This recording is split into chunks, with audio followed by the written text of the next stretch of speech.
Hello दोस्तों, NEET 2021 का question है। देखिए, कहता है कि equivalent amount of H2 and I2 are heated in close container till equilibrium is attained, और इक्विलिब्रियम पे 80% ऑफ हाइड्रोजन HI में कन्वर्ट हो रहा है।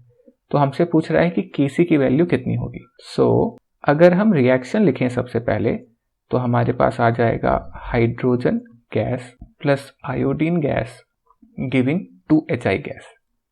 इक्विवेलेंट अमाउंट ऑफ H2I2 लिया है। देखिए, तो T इक्वल टू 0 पे हम मान लेते हैं कि H2 और I2 इक्विवेलेंट अमाउंट जो लिए थे 1 मोल है, क्वेश्चन आसान करने के लिए।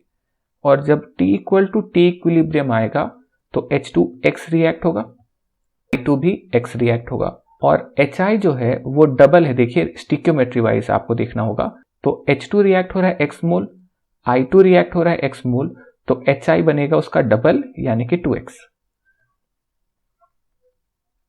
अब हमको ये पता चला था कि 80% रिएक्ट हो रहा है, तो 1 मोल का 80% अगर रिएक्ट हो रहा है तो 1 माइनस 80/100 इंटू 1 कर दीजिए, तो ये आ जाएगा 0.8।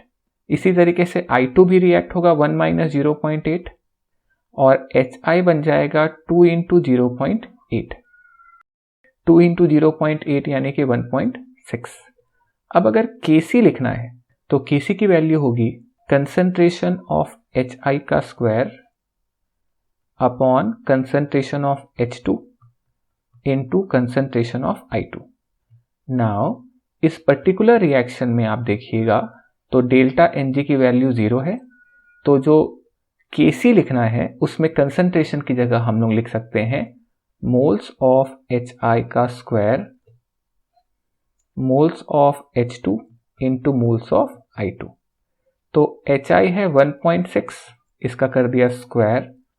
H2 है 1 minus 0.8 which is 0.2, and I2 भी 0.2 है। तो दिस इज 1.6 इंटू 1.6, 0.2 इंटू 0.2। इसको देखें सॉल्व करके आप, तो ये वैल्यू आ जाती है सॉल्व करके तो 8864। दैट इज Kc की वैल्यू है 64। तो गिवन ऑप्शन से अगर मुझे सेलेक्ट करना हो तो हम सेलेक्ट कर सकते हैं option number 164। So thank you for watching. Do consider liking and subscribing, इससे हमारे चैनल की रीच बढ़ती है। मैं आपसे मिलता हूं अगली वीडियो में एक नए सॉल्यूशन के साथ। तब तक के लिए bye bye and take care, and remember, you are appreciated.